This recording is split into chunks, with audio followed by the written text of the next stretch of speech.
Okay, chat. Grinning Ignus, you're probably no stranger to this card if you've played Magic Arena formats. It also is a combo enabler in paper boomer formats like this. So this deck is looking to set up an infinite loop with Grinning Ignus via Birgi, God of Storytelling, or Hazoret's Monument here. Your red spells cost you one less. This, especially with Steam-Kin or Birgi, lets you start netting mana, which is really nice. Notable that these two together aren't fully infinite because this doesn't cheat you on red mana, it cheats you on colorless, but it is helpful for netting mana with another one of these enablers. That way you could eventually kill your opponent with Light Up the Night or with Devilish Valet. We got Collected Company kind of tying the room together, allowing us to exert some card advantage and find our combo pieces more consistently. And then we're splashing blue for Risen Reef to allow our Ingus bouncing in and out to draw us cards, because this is an elemental, which is hilarious. So let's pop on into some Explore with this and see how it goes.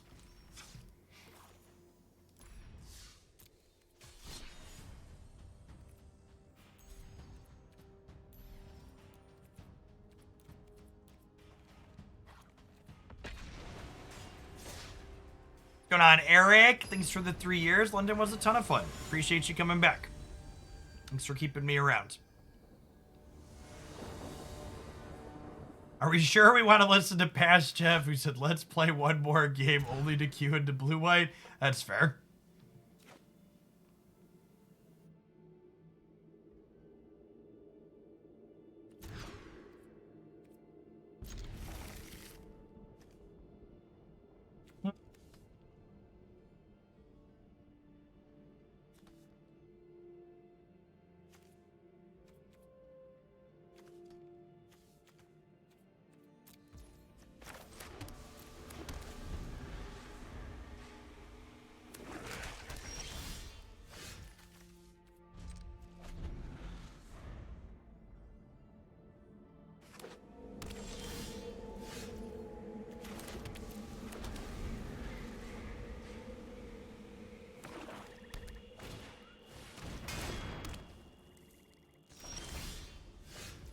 I think Oni called in Vols, actually.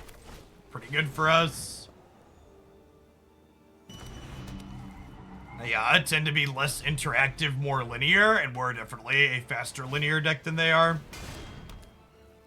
If we hit untapped land here, we kill them this turn.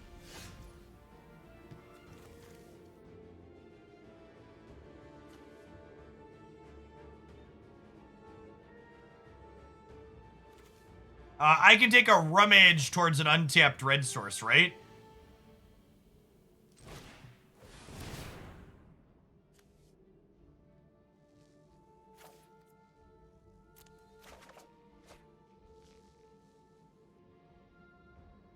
Oh, I technically get 2 rummages at it, right? Because now I get to Birgi.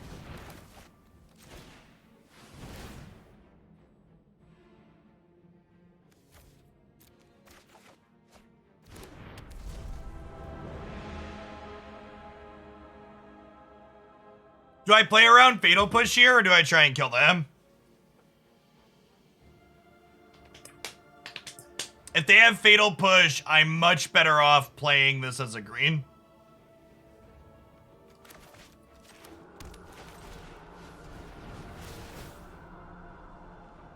Block Warriors here? Yeah, that's fair. Looks pretty dead to me.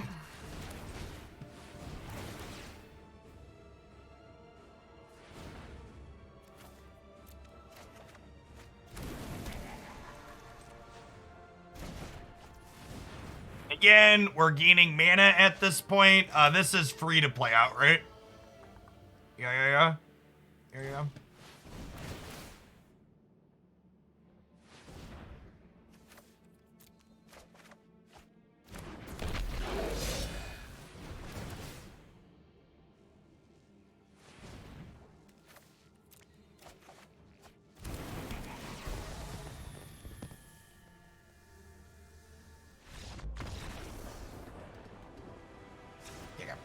So, Valet doubles its power every time something hits the board.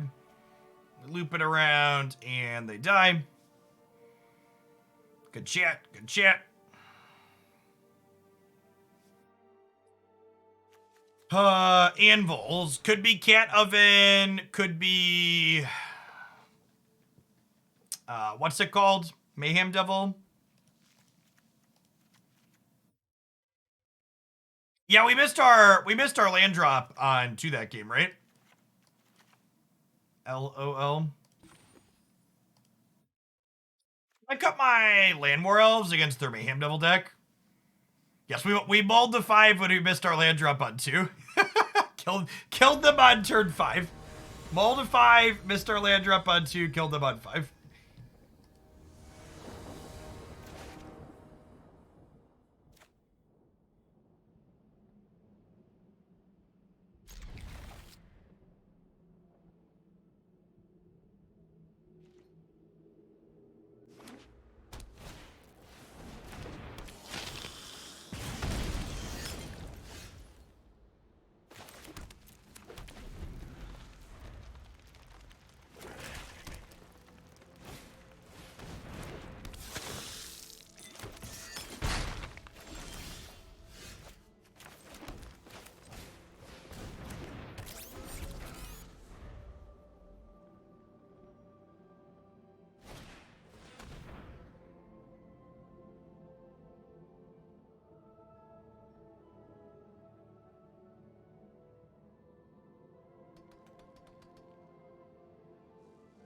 Is there a backup plan in case the combo doesn't work? I mean, yeah, you can attack them. Like, our combo is like casting a bunch of creatures.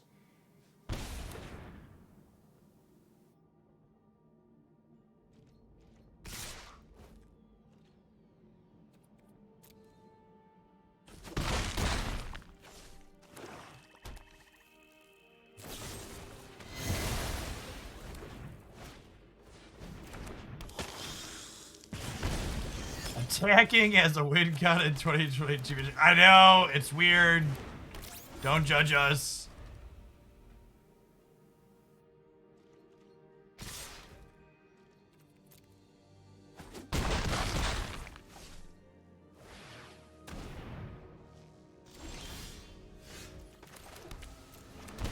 Gosh, shock this in past the turn. No plays here, just incredibly unlucky. Here move, Yugi boy.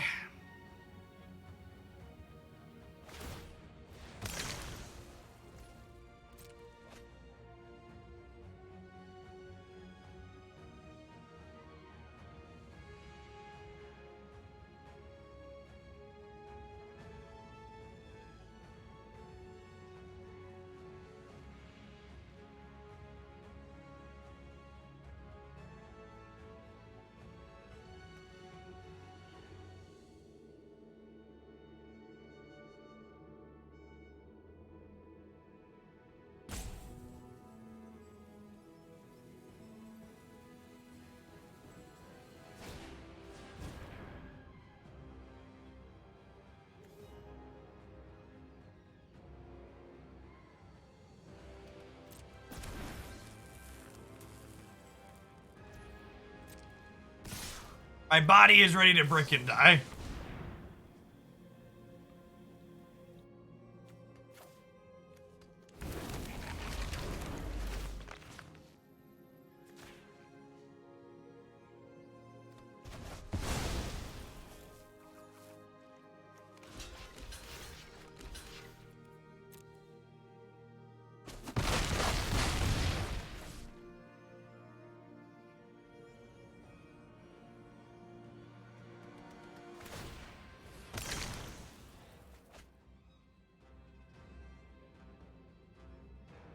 Alright, so if we draw a win condition, they die?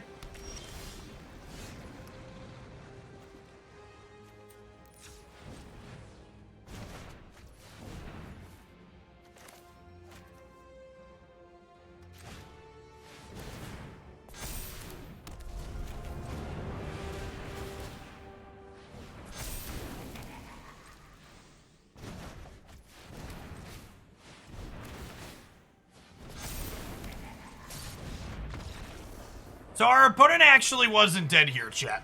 They're moving on with their lives, but we were just gonna make mana and put a 5/5 into play.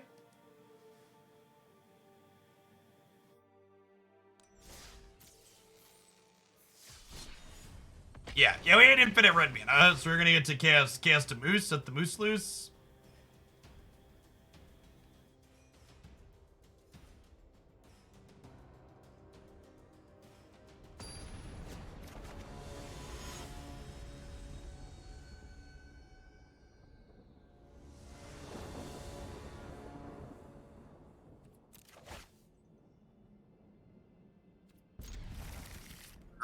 Not like a fast combo draw, but definitely a keeper here. This matchup is very bad for us, chat. Thankfully, the Supreme Verdicts in the format make this deck pretty medium, but we are definitely medium into it. Little polarized matchup circle there.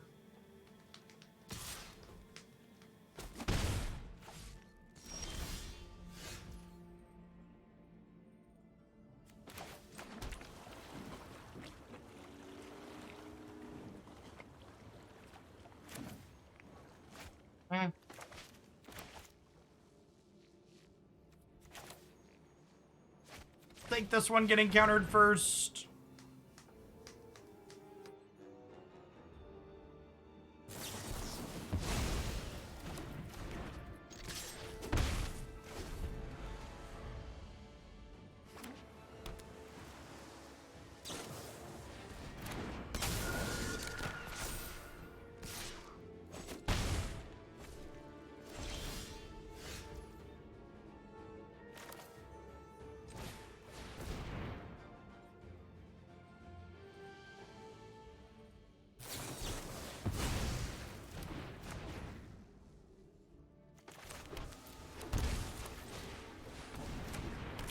I'm supposed to shock for that one or not?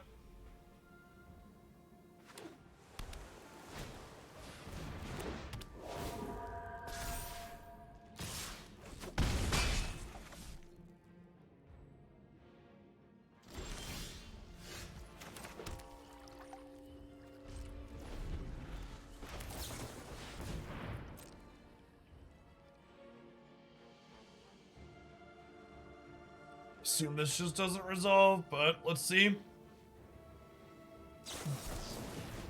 Yeah.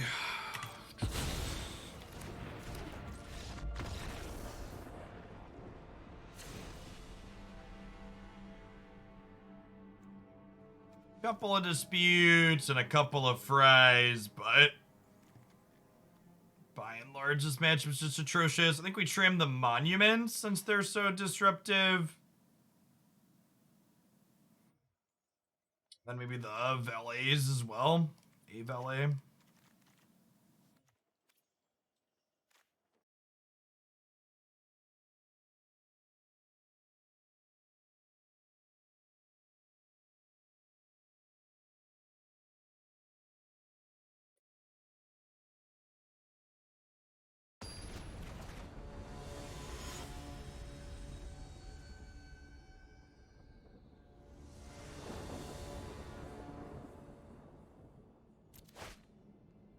I understand the counterspell. I don't understand the delay before casting the counterspell. I'm pretty sure when you play mono counterspell decks on Magic Arena, you have to sign a contract that says you will continue to slow roll.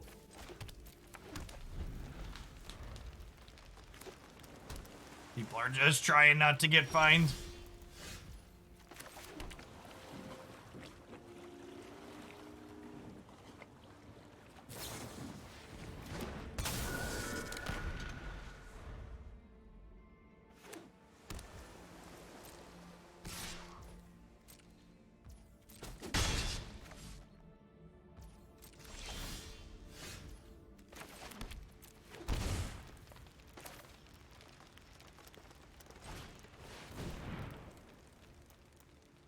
I might even just let this one resolve, because it's just like perpetually one attack if they counterspell everything else.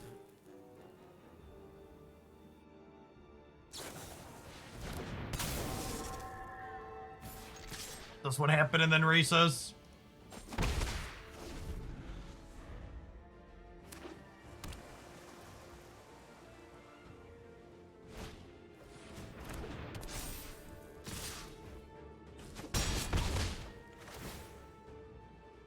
Alright, when they have second rattle chains to stop or slip out the back to stop the fry on the sailor, we'll move along with our lives.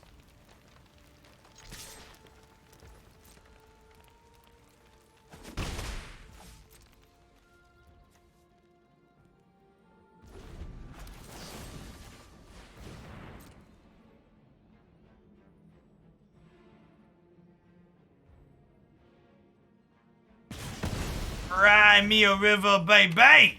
So you're saying there's a chance, chat. Take a chance on me. I assume we just hard loot this race in the air now, though. Wait, that just resolved? I don't understand, chat. Can someone help me understand?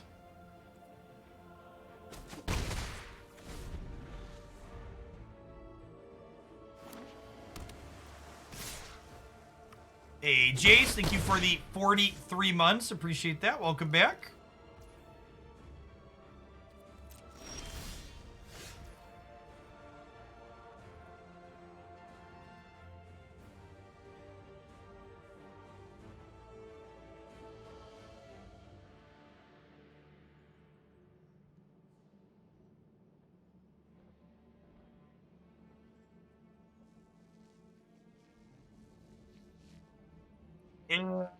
So that my spell just resolved last turn. If my Steam-Kin hits a land, I guess it doesn't really do anything, huh?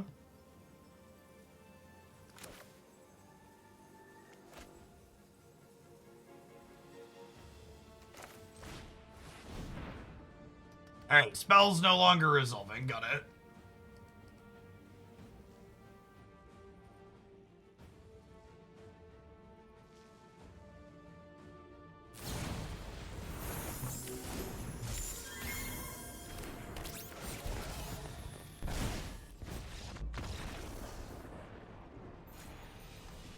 Hopefully we can dodge seeing that matchup too much during this session today.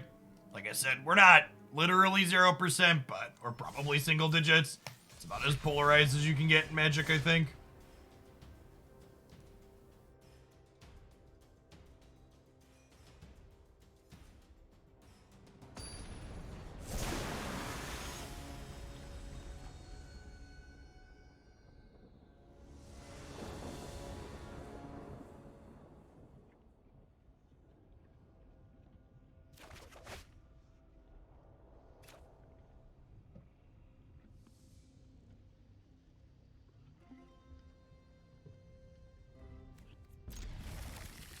Good.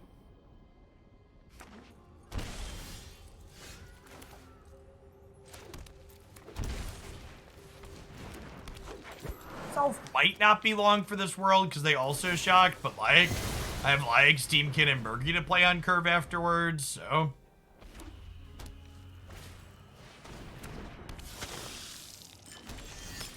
just get through their stuff.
Yeah, Wizards knew exactly what they were doing when they added Tarmogoyf in an anthology. They knew Liliana was coming.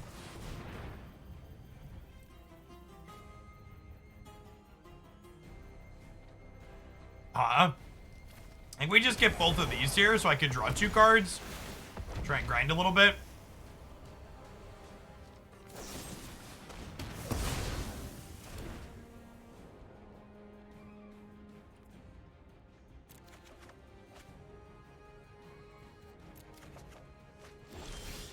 I'm drawing these lands to hand instead of putting them into play. Because I want to be able to rummage them with Hazoret's Monument. Oh, you know what? Am I supposed to... Maybe I'm supposed to play the Horn side there. Deal. Turned all these lands into other cards anyway, so got that going for us.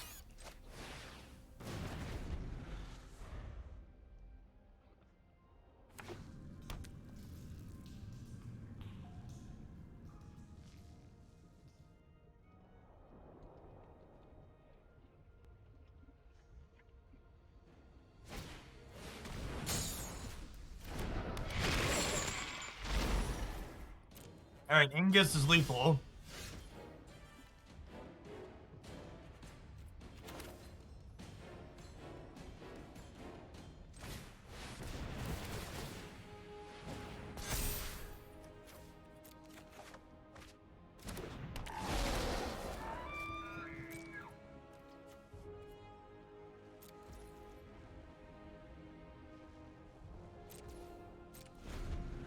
I leave this in hand.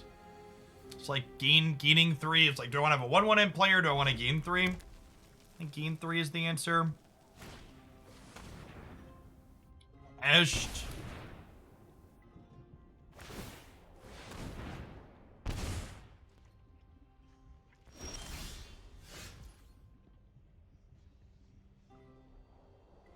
That was a deal too. Yeah, kind of.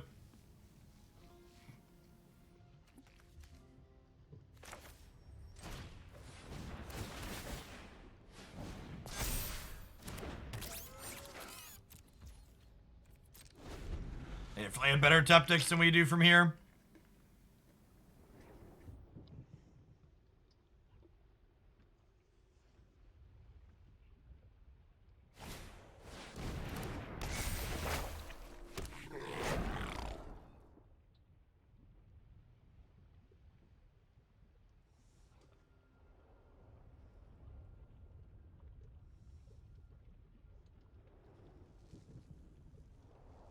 Company and Risen Reef are our best possible draws. Like Reef into Reef would be great. Get some card advantage going.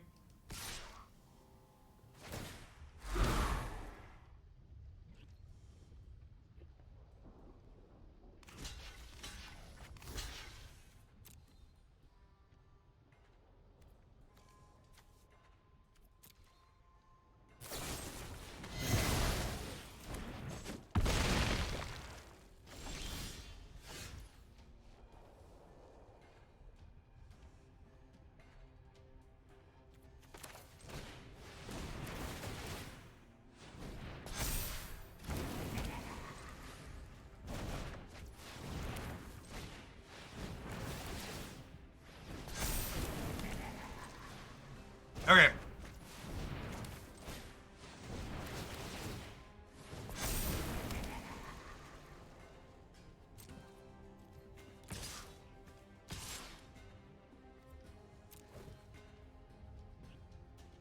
I get a few looks at a removal spell here, but if they brick removal, we get to kill them next turn. They get a draw, they get a castle, and then they get 2 from this. I can't leave the Grinning Ignus in hand, obviously, because then the Croxa just gets rid of it. They chose not to do anything, so I assume they have a way to not be dead here.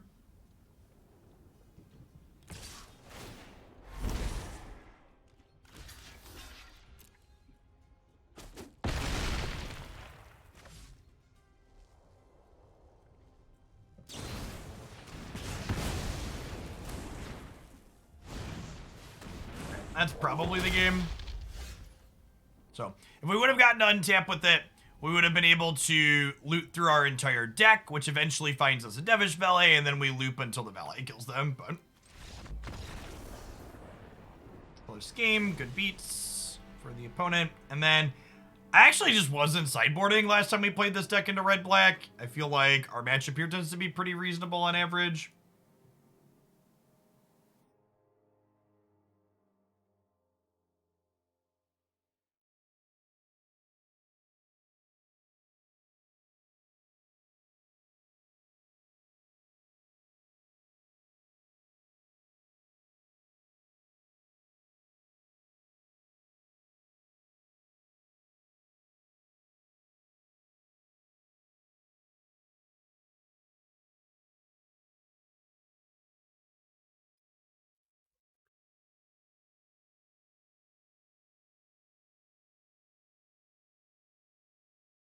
Keep Wellspring in the sideboard until the combo is assembled to play around Cragcrown. Well, we wouldn't have assembled the combo without the Wellspring, right? Like, we cast the Wellspring to rummage through a land that was in our hand.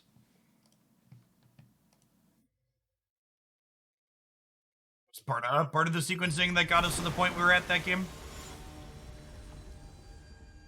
I think the one sequencing difference I could have done that game that I think might have led us to a better result is I cast Birgi to trigger the Horn at one point, and I think I should have cast Birgi as, I cast Birgi to trigger the Monument, and I should have cast Birgi as a Horn, I think.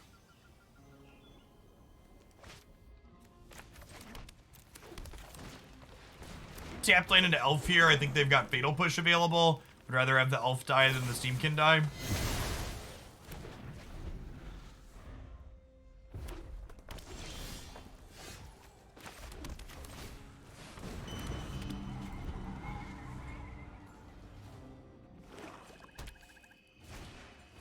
Okay, so they're dead if we draw an untapped lands. Just for playing. This deck is so dumb. GG. Okay, so for those that haven't seen this, the reason why our opponent is dead is we now have an unlimited amount of mana, and we have unlimited draw discards through my deck. So we'll eventually find a Light Up the Night along with enough mana to kill our opponent.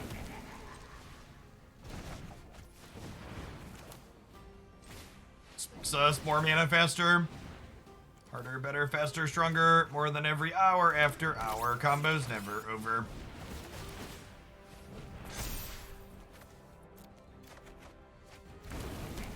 Hey, what's going on, Carl? Thank you for the 21 months. Glad you enjoyed Pokemon World. I had a blast there. Yeah, we're gonna do some Magic, some Snap, and some Unite live every day this week. Thanks for the 21 months.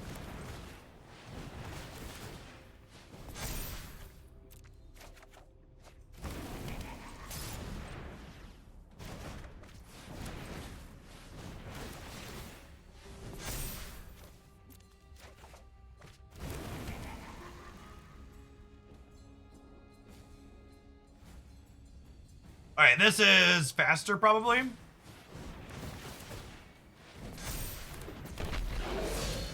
Yeah, I did a little bit of VG way back on Sword and Shield, probably about a year or so ago. I'm really hoping they take the time to make building teams a little bit more accessible in Scarlet Violet.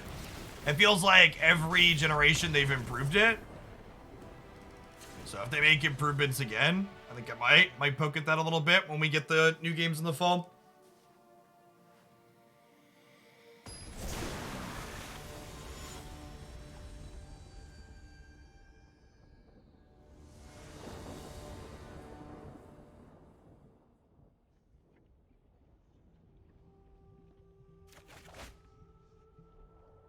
That's good. Don't really want to mulligan against the Thoughtseize deck anyways. That says all of our colors and 3 decent spells. 4 decent spells. I have most of the region-specific Pokemon from promos at different points at this point, Beansy.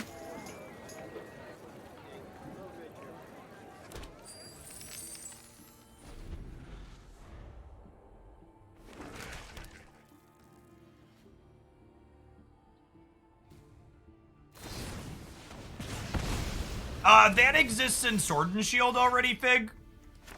Which was a good step forward. This deck looks sweet. Our deck is very good, chat. It's our second time playing this one. It's pretty consistent and powerful. We're just end-stepping Collecting Company here.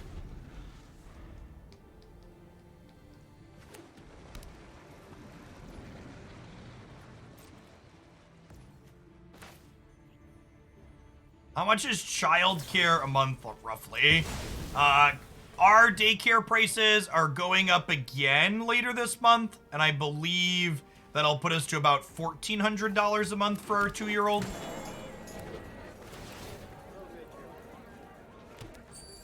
It depends on where you live. We're a little on the low side when it comes to childcare costs for the current geolocation compared to a lot of others.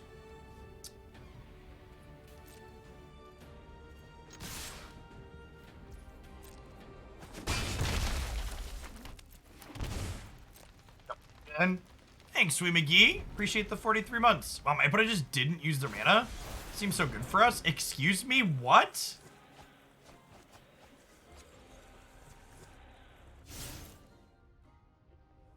that a misclick?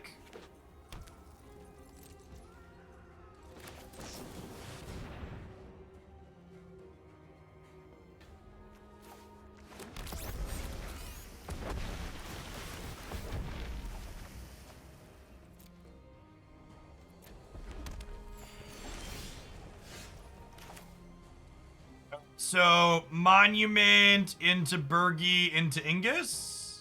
Yeah. Okay, so they're dead.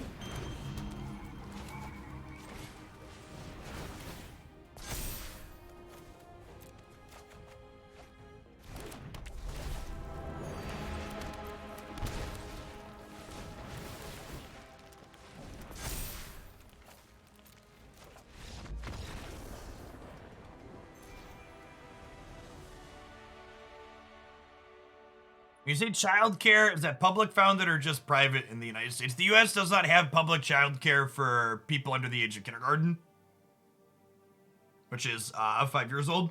Some places have publicly funded pre-K for 3 and 4, but that's not 100%. I would say more often than not, there is not publicly funded pre-K.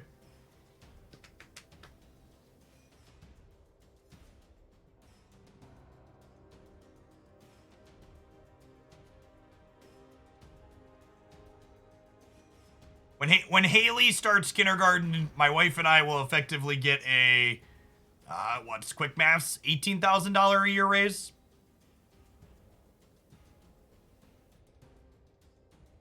Yes, pre-K is usually only half day as well. It's usually like 3 or 4 hours, if that.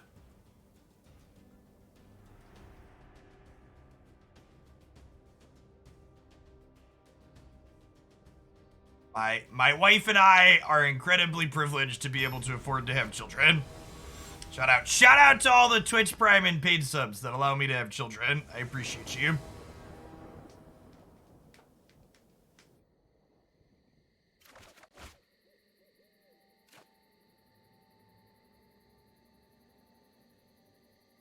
Yeah, no blue mana, but the rest of the hand's real good, right?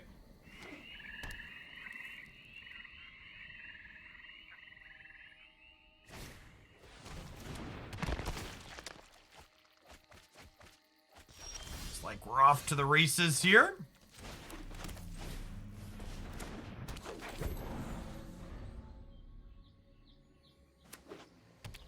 Yeah, this deck has big Abzan Malira combo energy. If you played that creature combo deck from Modern forever ago, feels very akin to that as someone who played that deck.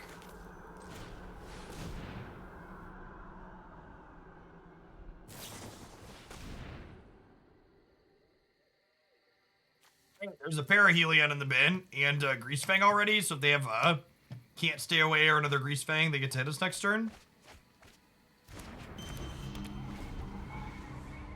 Average cost to raise a child is $300,000, says a new study. Okay, so that's through 18, I would imagine, right? So divide by 18 years, that's what? About a little under 20k a year.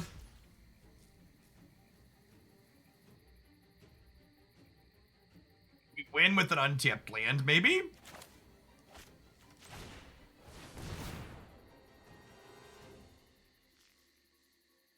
Needs to be untapped red specifically, right?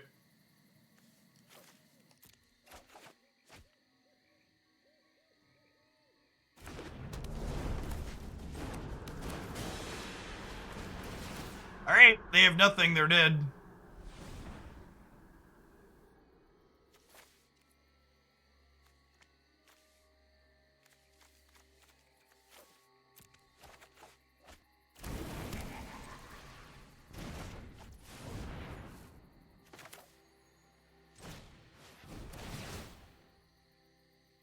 Both teams tried their gosh diddly darndest yet. Alright, they're dead. Got it. Are both movesets playable on Glaceon or just the Dashy one? Yeah, most people that aren't me, I'll tell you to play the other one. I think the Dashy one's more fun, though.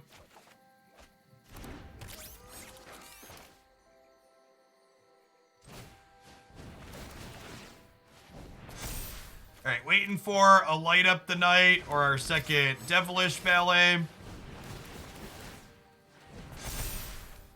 I did rummage a Valet earlier, so we've got two things to draw to here. Our opponent knows they're deterministically dead at this point, so they're just salting off. There's Light Up the Night. Okay, so now we stop looting, because this is optional. We're just looking to generate 21 mana at this point. Down here, salt is a way of life. Obviously, the environment down here is all salt. The ceiling's salt, the floor is salt, the walls are salt, and to an extent, the air is salt. And you breathe that in, and you constantly taste the salt. Down here, salt is a way of life. Obviously, the environment down here is all salt. The ceiling's salt, the floor is salt, the walls are salt, and to an extent, the air is salt. And you breathe that in, and you constantly taste the salt.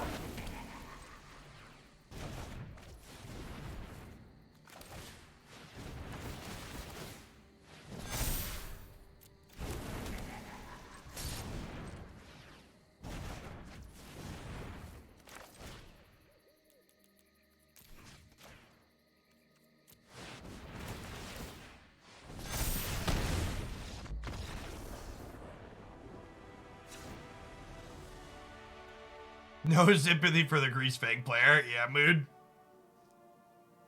Alright, so the Innkeeper isn't super useful here. We'll bring in the Unlicensed Terses. We'll click Submit. Maybe we're supposed to have some fries in here too?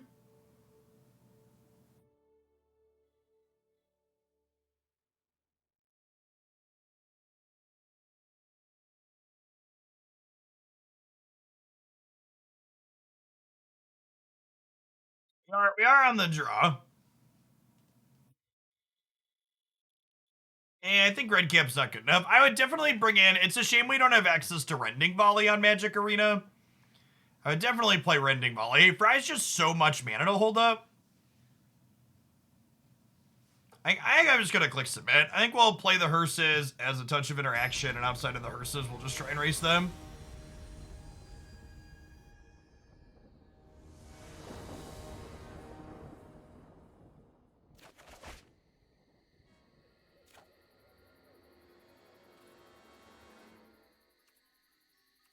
I did Emrakul. Welcome back. Basically, always bottom Light Up the Night. By the time you need it, you'll be drawing through your entire deck anyways. It'll be a little sad to know that it's on the bottom, because this is Magic Arena and there's no loops, but it is what it is.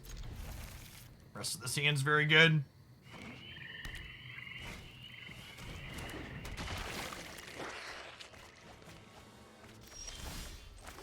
Good to go. Elf into Hearse Elf into Collecting Company.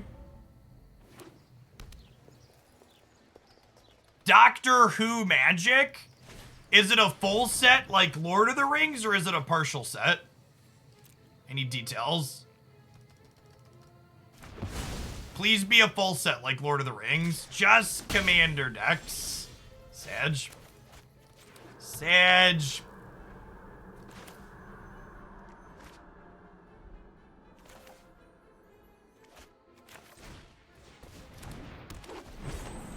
I don't want to play Hearse out until I can crew it, ideally, because if I can crew it, they can't Witherbloom command to kill it, because I can make it a creature.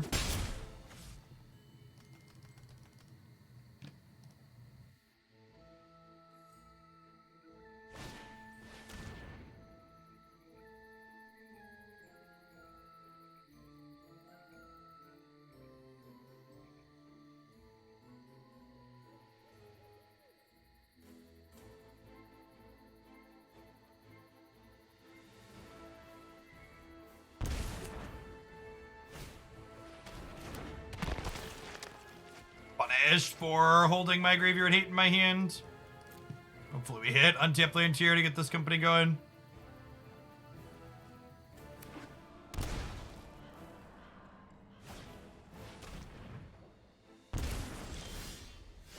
Yikes. Well, that went about as worse as it possibly could. As bad as it possibly could for us. We don't even have blue mana to like.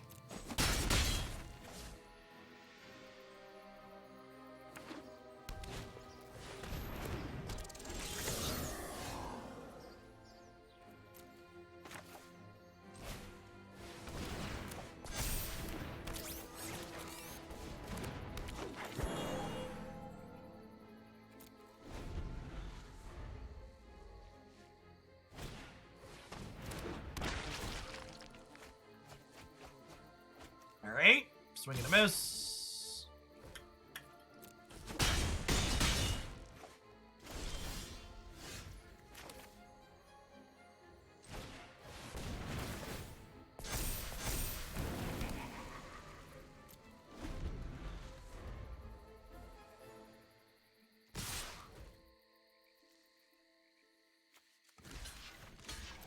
Yes, they drew a land and they're just gonna can't say this away back.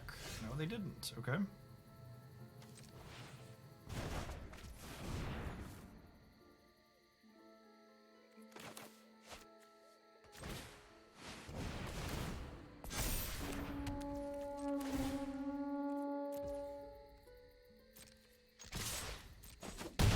This is potentially a way back into this game.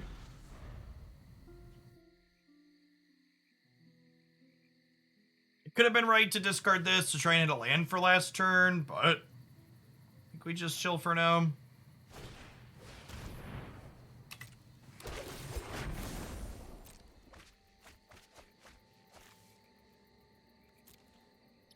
Siege on top's pretty good.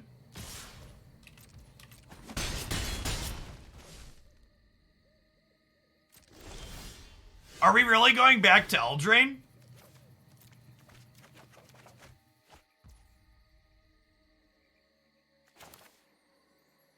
Sick. I think the Eldraine setting is great. Absolutely love it.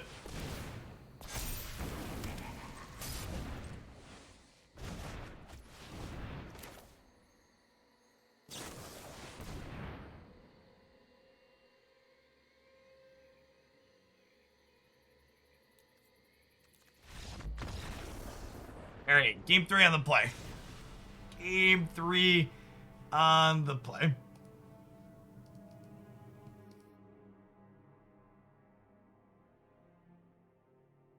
Magic is a skill-based game. Doo-da, doo-da. Magic is a skill-based game. Oh, the doo-da day.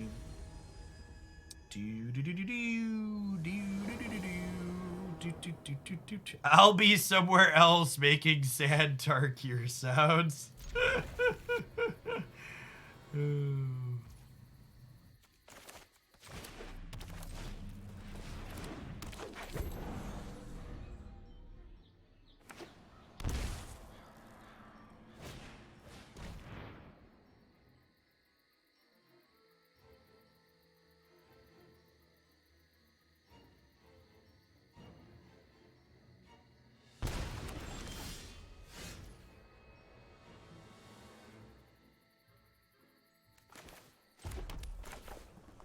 kind of interesting. They elected to take...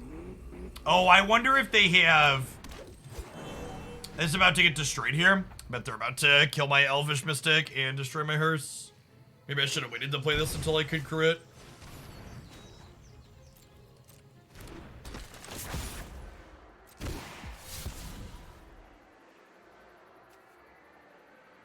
Eldraine wasn't bad because of flavor. Eldraine was bad because the numbers were slightly wrong on a couple of cards. From a design perspective, too, Eldraine was very, very good. I am explicitly not drawing a card, drawing the Wellspring here, because I want to be able to crew this. In fact, I think I'm going to go ahead and cast the Tangled Florahedron here, just get my hand empty. I want 2 power untapped to be able to make the hearse a creature here in a pinch. If you would have made Once Upon a Time cost 3 or 4 mana to actually cast, it's probably fine.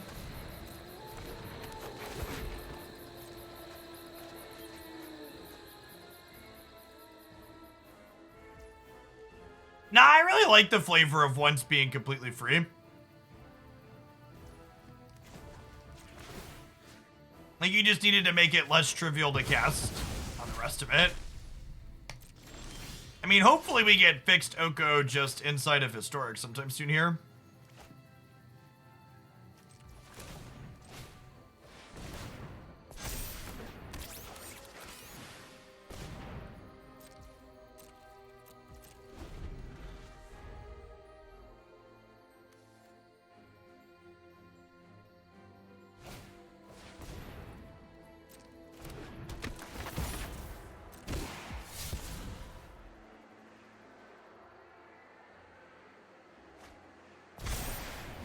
Alright, chat. Are you ready for my 5/5? He says before getting thought seized.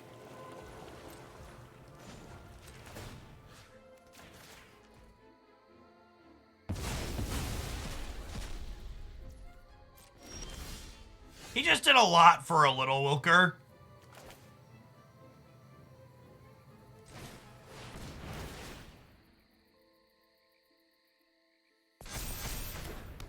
I had a lot of loyalty, had a lot of numbers, answered a lot of things, gained you life, like won you the game on its own.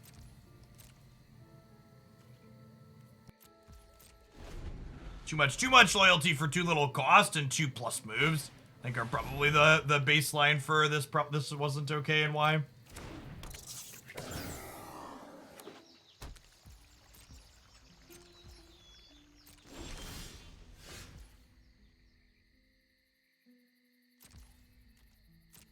I guess I want to trade 2 of their things for my Wellspring. I'm okay with that. Hey, Forky. Thank you for the 14 months. Appreciate that. Welcome back. Good morning, good morning.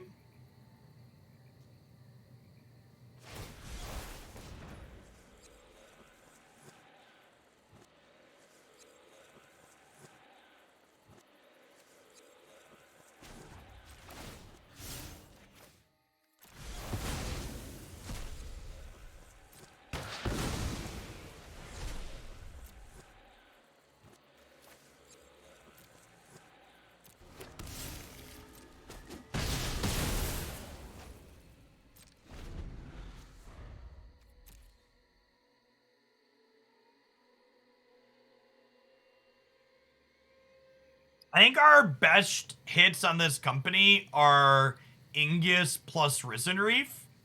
We have like a giant pile of mana, so if we hit Ignus Reef, we get to draw a bunch of cards. You know what was not our best hit on Collected Company, chat? A single Tangled Florahedron. Less good. You get what you get, and you don't throw a fit, chat.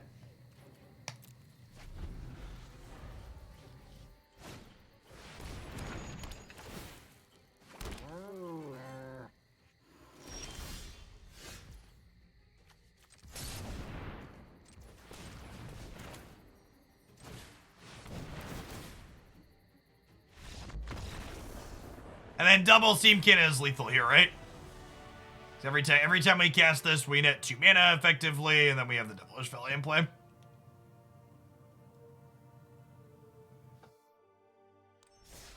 Tough game. I mean, the Collected Company sucked, but it did clear away a bunch of dead draws off the top of our deck, right?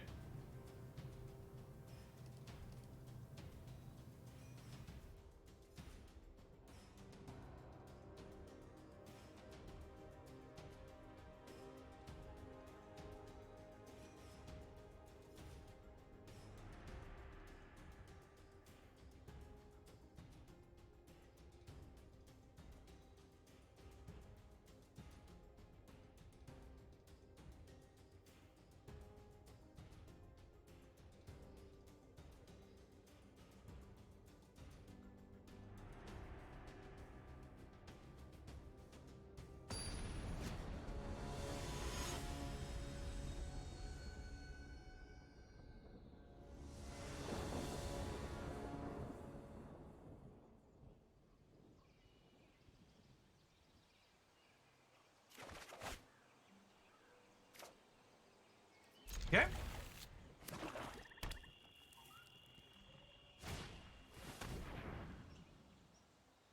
These are my thoughts. You may seize as you please. Seize it as they please and ship. Assume we're losing a monument. They can realistically take any of these cards depending on what their hand looks like. They have a Stomp, for example. They probably don't care about the creatures. It's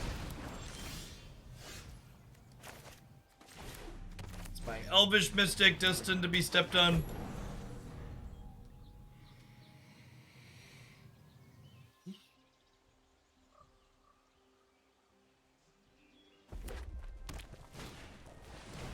He's not. That's exciting. That's exciting. That's a wonderful draw, too. Is Blood Tithe Harvester trading for my Mystic?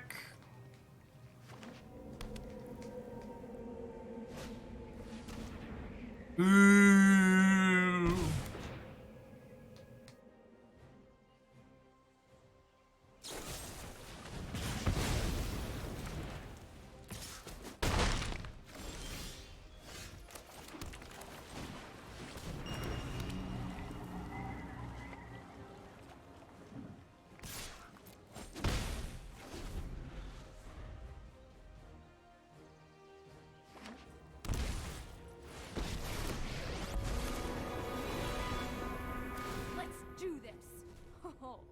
Today's my lucky day.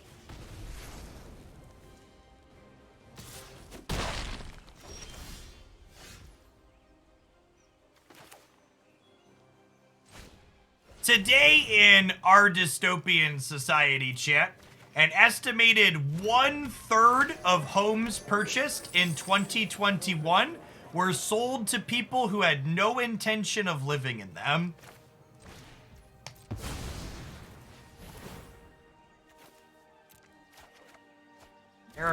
America is something, chat.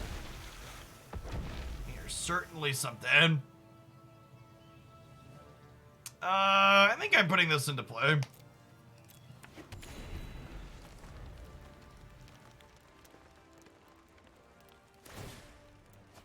This'll be easy.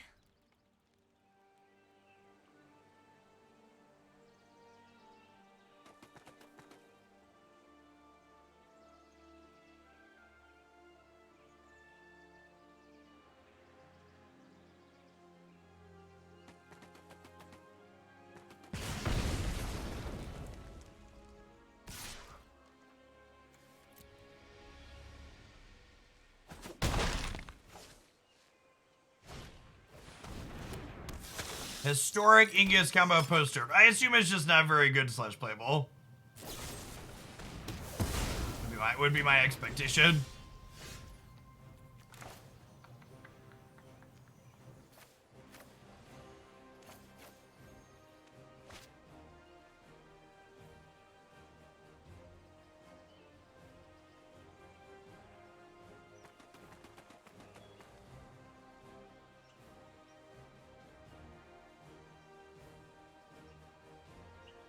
There's no reason to company at sorcery speed, right?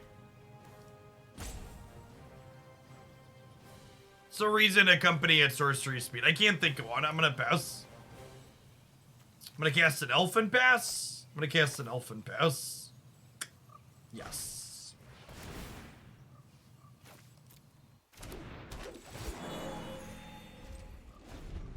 Sounds nice.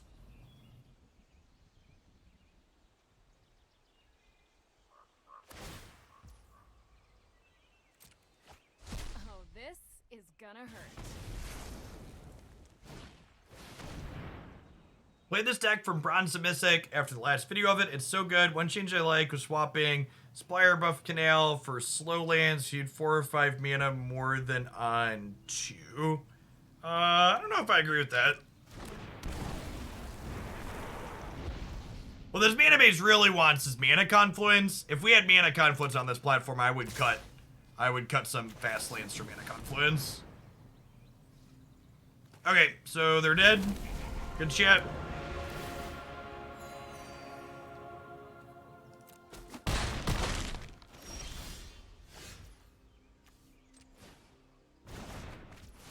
So again, I have infinite mana, and I have infinite creatures entering play, and infinite discard a card to draw a card.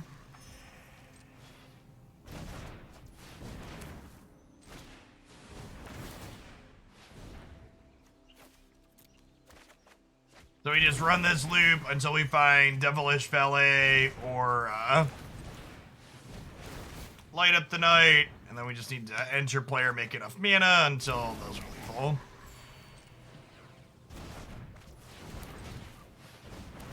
I could have theoretically cast that Risen Reef to draw extra cards. Yeah, we also have an arbitrarily large amount of life with the Prosperous Innkeeper.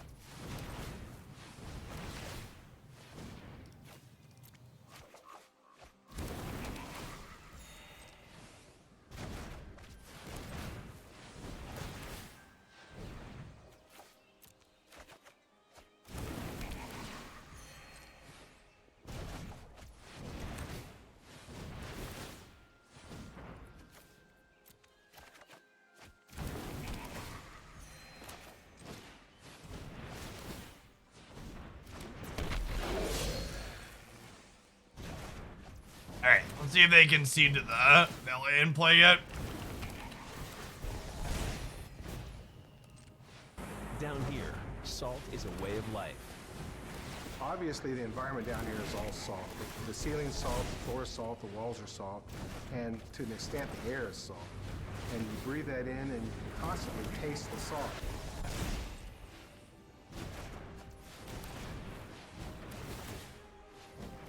Every time something enters, the Valet doubles up. Look at all their fair red and black cards, chat. It's just so incredibly fair. Does anybody mind if I make a 5-digit Devilish Valet? Would that bother anyone? I've got 25 minutes on my clock, so...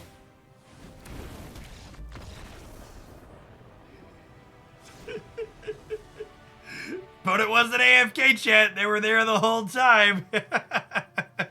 just 5. I mean, once you hit 5 digits, 6 and then 7 just happens so quickly. And again, our red-black matchup's good enough with this deck that we literally just click submit. You just run it back.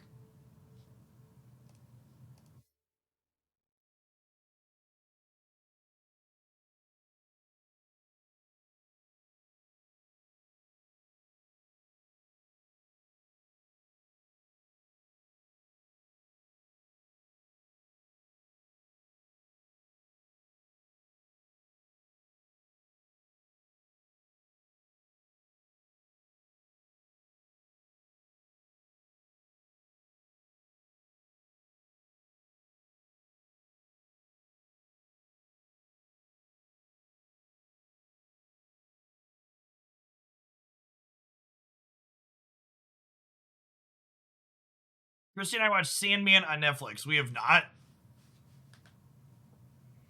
Our last month or so has been super hectic, getting everything, all of our ducks in a row to go to London.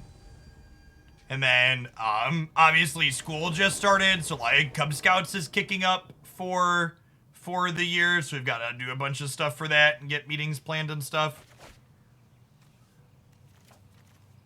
You basically just keep hands with lands and spells in this matchup, especially ones that have all your colors.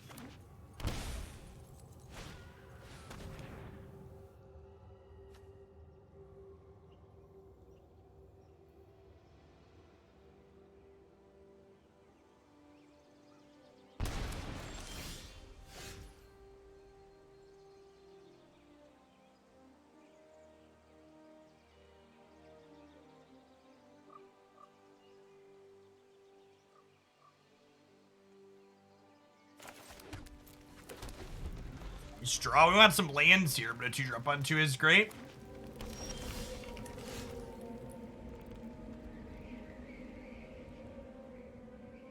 Okay, that's lovely. It means if I hit a 3rd land, we can company next turn.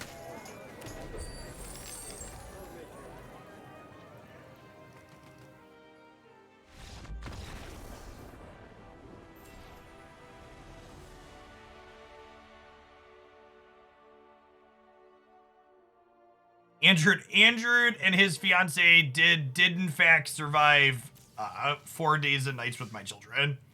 That's good. And the rest of the sitters ended up working out a-okay as well.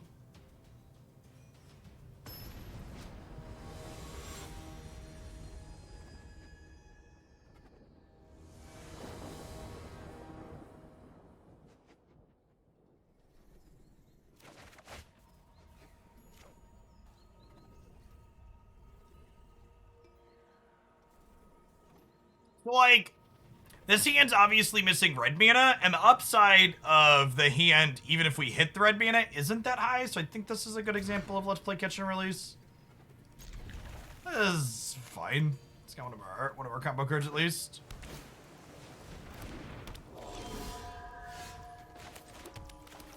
So I didn't really play much of anything for the last week, Beansy. I don't really have time to fit it on stream this week, but I think we're gonna go back and do some more Genshin next week. See. I'm actually just not gonna play this matchup. I think this matchup is pretty close to 0% for us, and I don't really enjoy getting every spell I cast countered for, you know, 20 or 30 minutes or however long it takes. Usually it's longer than 20 minutes. People that play Mono Blue seem to like to tank a lot before they cast one of their 6 counter spells.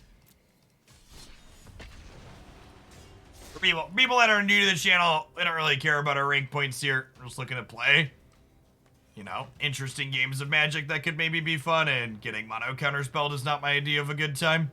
And that's your idea of a good time. I'm not going to king shame you, whatever you're into, but I have more fun not playing that matchup than I do actually playing it.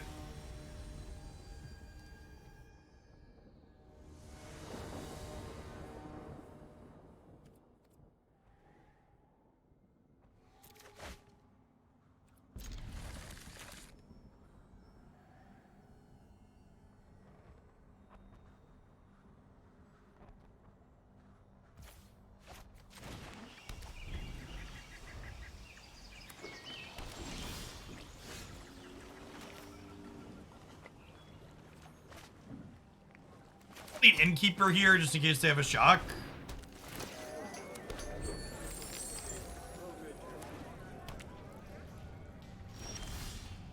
That's true. Our rank is kind of high at the moment.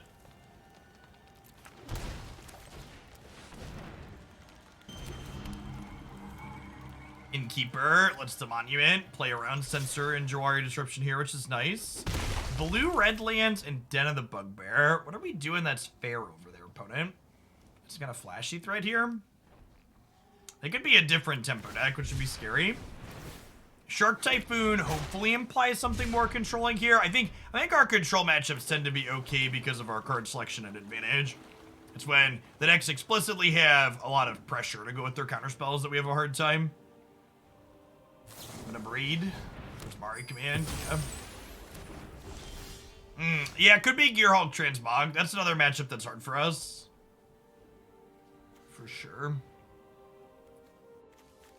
Yeah, if they hadn't killed that, we had lethal here. Sedge.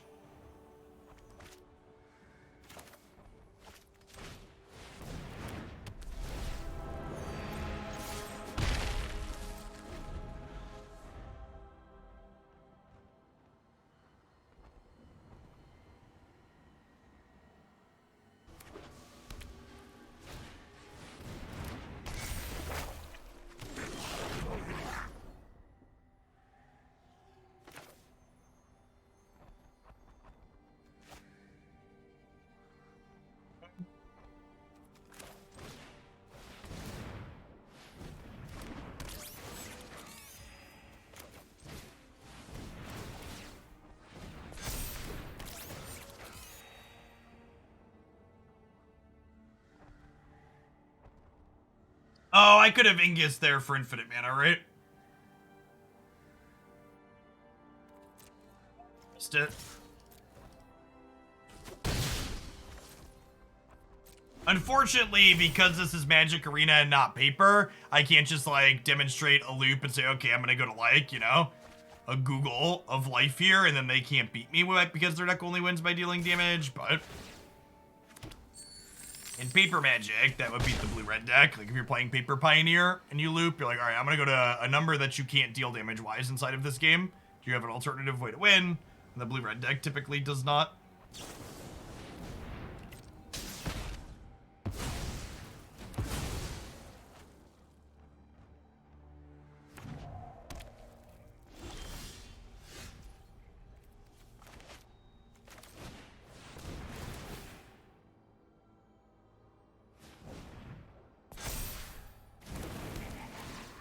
They have a removal spell here. They can kill the Ingus in response. And we technically have unlimited mana, so let's gain a bunch of life and cast this Wellspring. Unlimited red mana, asterisk.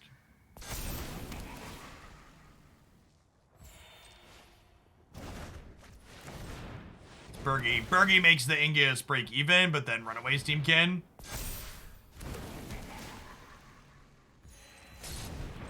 To net us mana.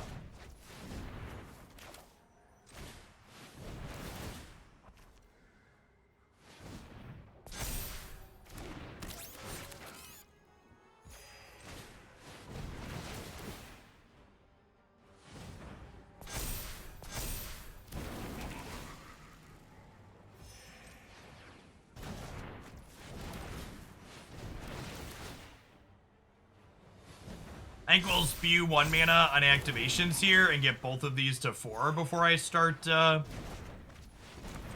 pulling mana off of them.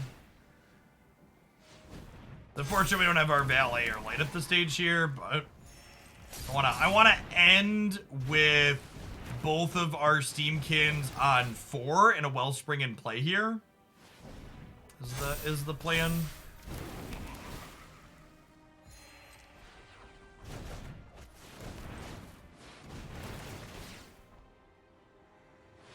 I have 8 floating here. I think I want to end with Ingus in hand. Would be my guess. Having him in play seems like a liability. Oh, I guess I already... Yeah, so we draw and play the Elk now.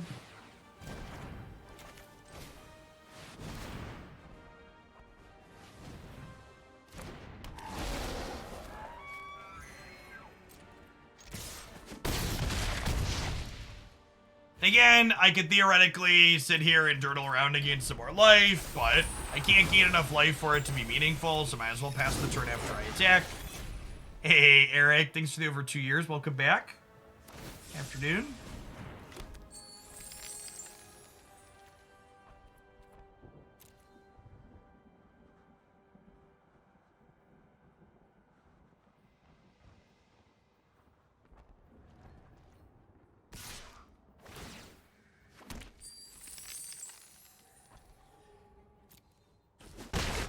So we're gonna put 2 Gear Hulks into play here.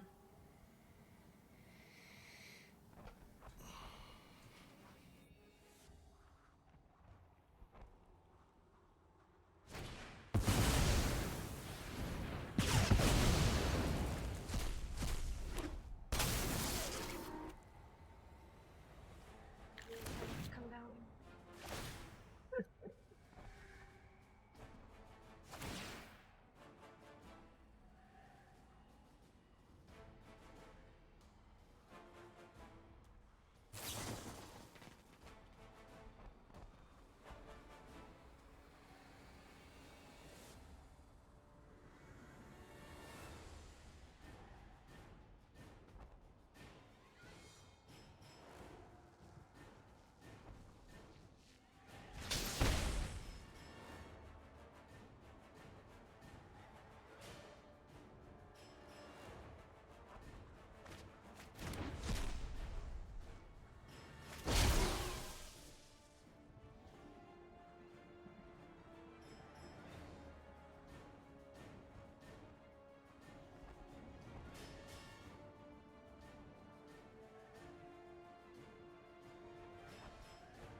Unfortunately, did not find a light up the stage or a valet here, so I think we're dead. I guess maybe they have nothing going on. We get to chill for a turn, but feeling pretty dead here. Again, a game that we'd win 100% of the time in paper, but we just can't win in digital.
What axis do we want to interact on in the post-board games here? Is it hearse?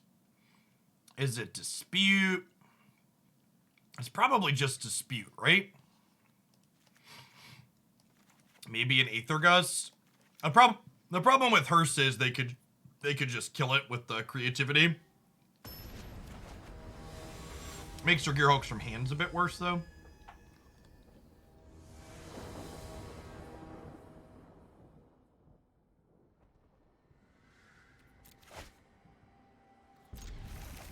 We should mana weave better for this game, mood.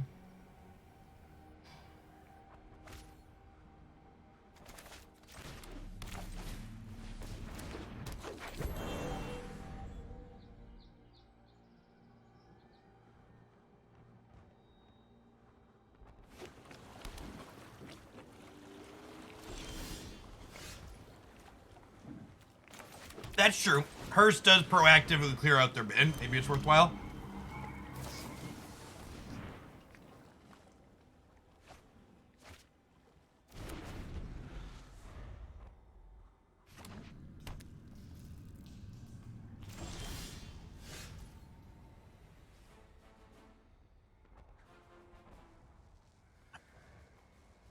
I'm gonna do one more match after this one, and then we'll pivot over to Snap. Is my plan.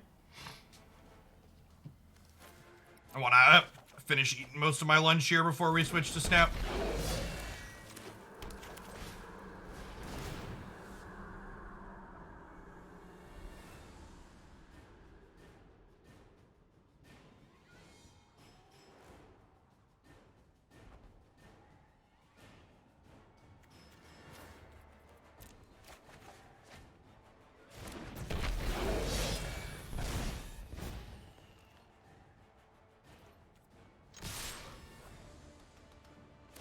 costs Ingus more. Yeah, that's true.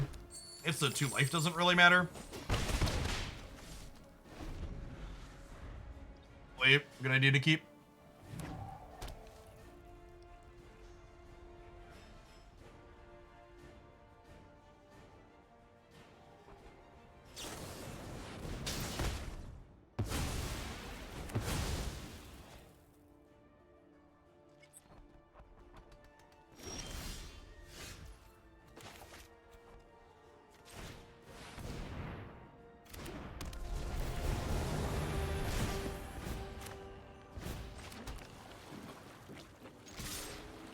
Time for the Motley Crew beatdowns here.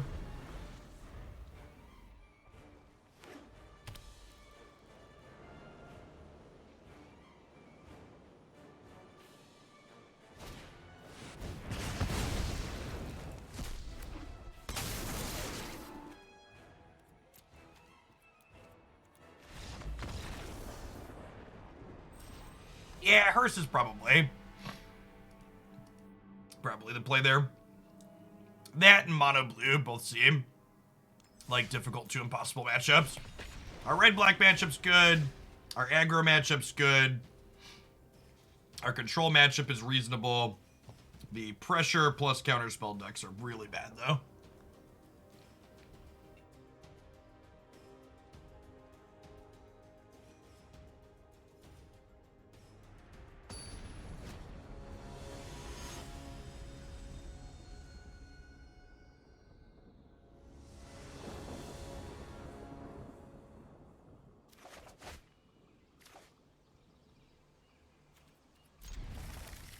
So it's great.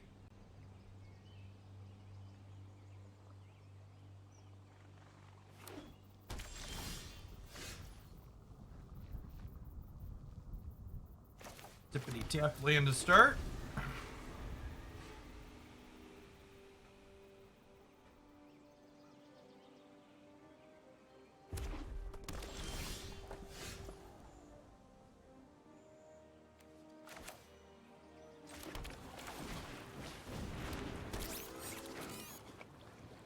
I assume this is dead, but gotta work through the removal.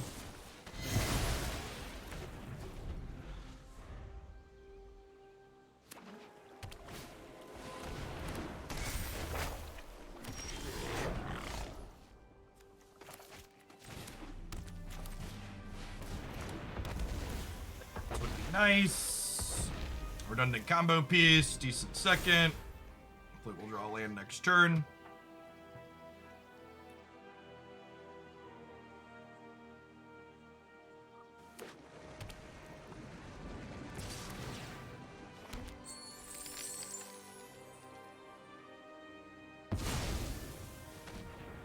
Another Fatal Push.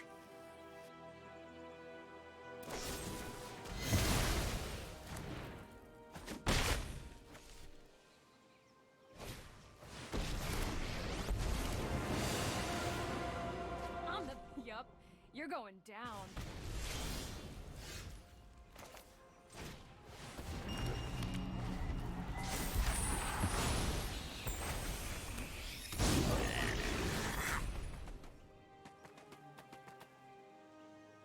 Alright, so if they tap out for something silly again, untapped land is lethal next turn and we get 2 draws at it. This is gonna hurt. Draw step plus Birgi Rummage.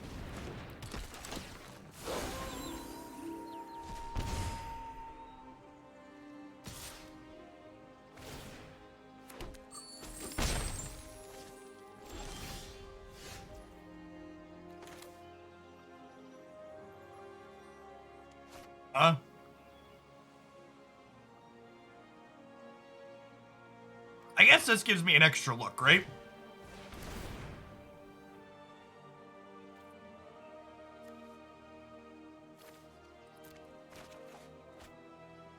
Didn't need it.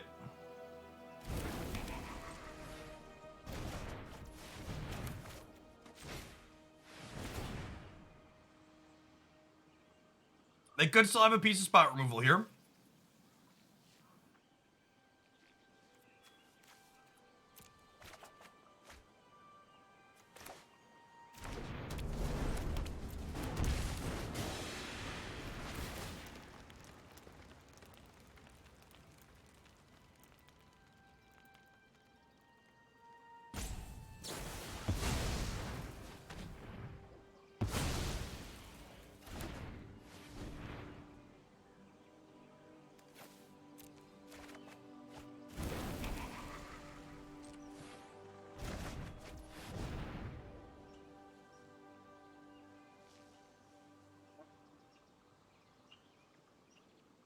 We dead next turn. This is 2. This is 8. Yeah, we're just dead. I guess I can play a blocker out.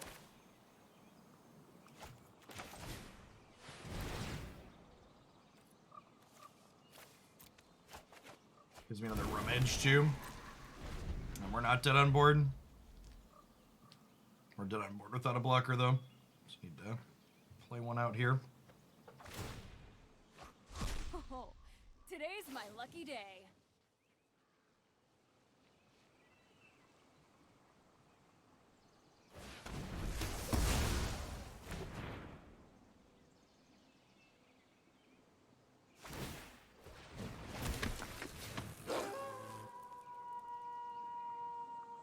This puts us to 1. Dead to a stomp. Otherwise, Birgi is lethal next turn.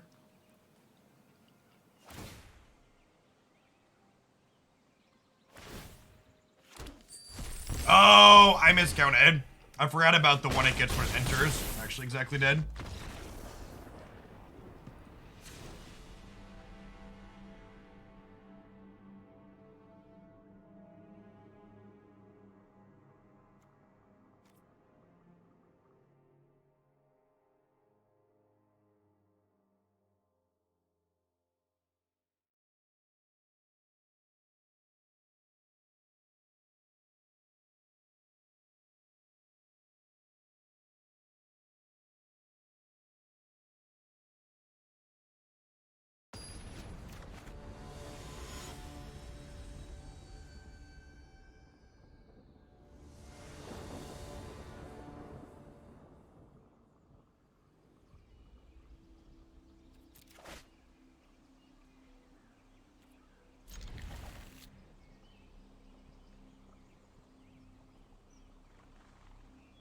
Assuming I can get the character in the lobbies, I plan to play some T-Tar and Unite at the end of the stream today. We'll see how that goes, though. It's still new-ish. Azan obviously doesn't have blue mana, but mulliganing against Thoughtseize decks, generally speaking, isn't a good plan. And even if we draw non-blue lands, like we have 3 good castable spells, like this is definitely a keep.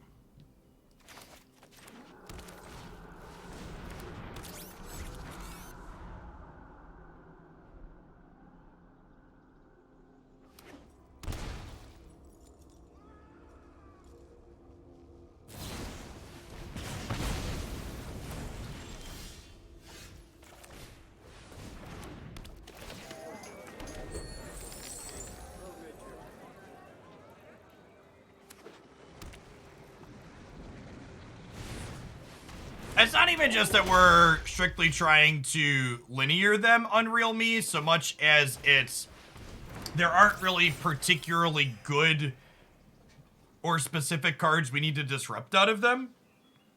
A lot of their cards are kind of redundant and just do the same thing.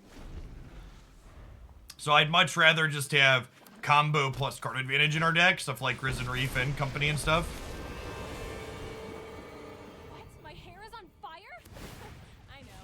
I don't think the control decks really have bad matchups in Magic Arena formats. I think they're all just like pretty good all the time.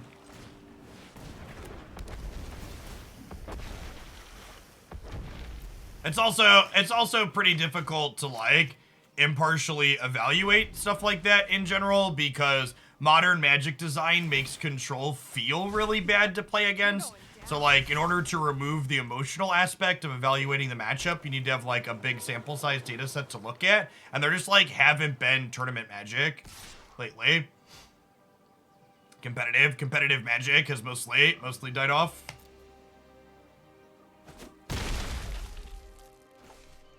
Look on MTG Melee and all the stuff there used to be a lot of tournaments. There just isn't anymore. It's too bad.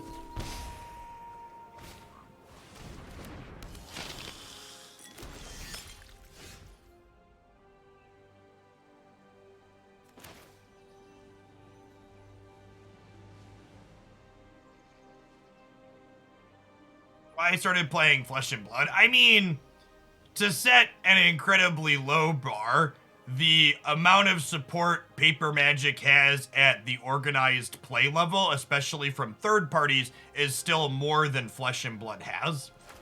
It's less than it used to have, but it's still more than that almost assuredly. I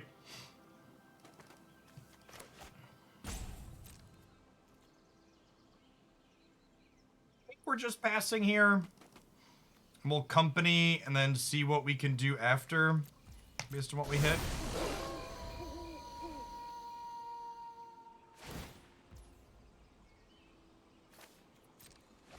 This'll be easy.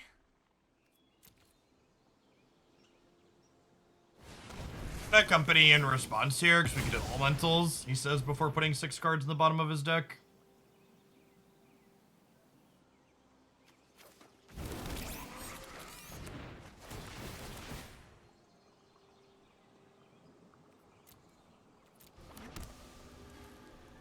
Now, the sequencing here does allow my opponent to Blood Tithe Harvester the Grinning Ignus, which is sad, but eh.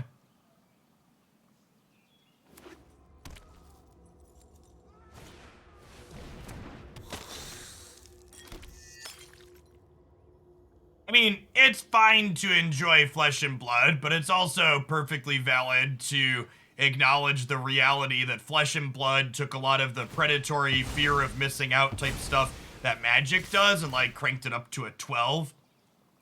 It's easily the worst card game in the space when it comes to trying to monetize the players in ways that are pretty toxic and anti-consumer when it comes to paper card games.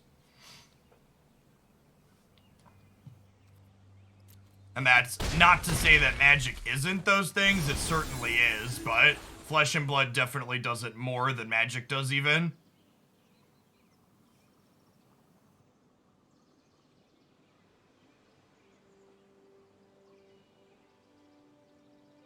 So we're way out of here.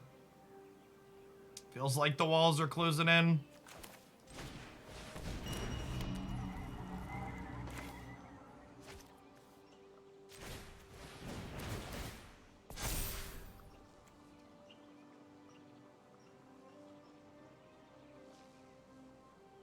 Am I playing Runaway Steam-Kin here? Or do I think I need to Risen Reef? I think I'm casting Runaway Steam-Kin. I don't know.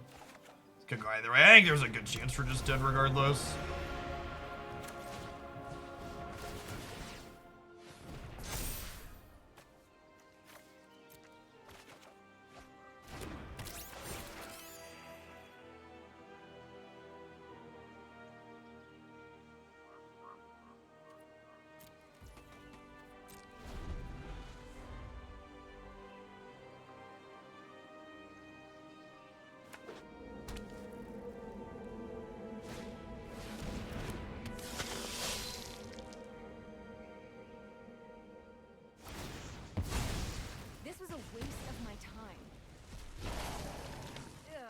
Don't you hate that burnt hair smell?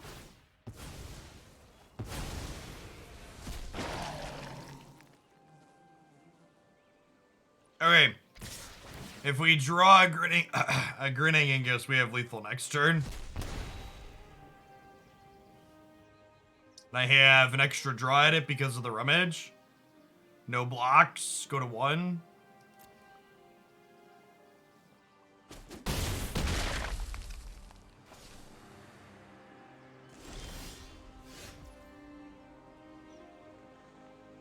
Yeah, but they've backpedaled on that at this point, Weemagee. And it's been backpedaled at this point for a long while.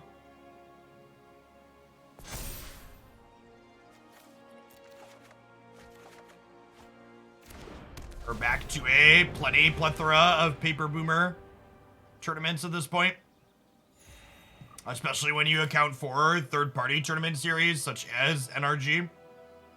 Alright, so I think I Risen Reef, because if I Risen Reef, I'll get 1 red back, and then I get a Rummage plus a Risen Reef trigger to hit Grinning Ignus to win the game.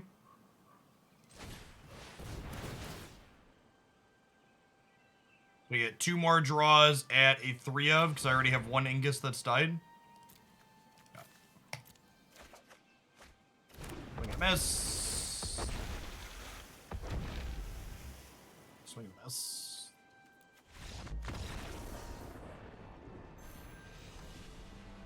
I also, and I didn't want to seem salty about it at the time because I was pretty public that I didn't like Flesh and Blood. But I actually think the fact that Flesh and Blood pushed a bunch of paper Magic tournaments in the 2019-2020 era of, 2020 era of whatever it is, like, I think you could make a good argument that, like, you shouldn't, like, even the big tournaments, like what I went to this past week and other things that are going on, like, almost assuredly a bunch of people are going to get COVID out of all that, but, like, a lot of that was, like, even before we had, like, widespread vaccines available and stuff, like, Flesh and Blood and the company that ran it, like, explicitly put their players at a health risk and other things like that, ignoring a lot of what was thought to be good common sense stuff at the point. I don't want to ramble about it too much, but, like, the company is, like, decidedly fuck their consumers, even their health, in terms of running their events in those years. To give credit where credit is due, and because we criticize Wizards of the Coast a lot for things I think that they do that are kind of bad for players or whatever. I think Wizards of the Coast overall handling of everything related to their paper tournament structure surrounding COVID was actually handled incredibly well. The way they closed down in-store play in most all places, I think, like, yeah, like they really like hit the nail on the head in terms of following recommended health guidelines from experts and stuff like that, and discouraging people from spreading a disease that was killing millions of people. Like, yeah. All right. Anywho, this was less successful than the last session that we had, but, you know, sometimes you run hot versus not. We definitely hit more super polarized matchups against us during this set today, specifically both the mono blue and the blue red creativity decks feel like they're like nigh impossible to win. Our red black matchups I think split about 50-50 today, which is probably a little below average. I think our matchup there on the whole tends to be more favorable than not. If you're looking for like a dedicated like old school style combo deck, I definitely think this deck is the closest thing to that in Explorer, and it's reasonably competitive even if it has a couple polarized matchups. But the way Magic's non-rotating formats tend to work, most B-tier decks tend to have some of those 80, 20, 70, 30, whatever you want to call them matchups, where you just need to hope to dodge or get a little bit lucky during. All right.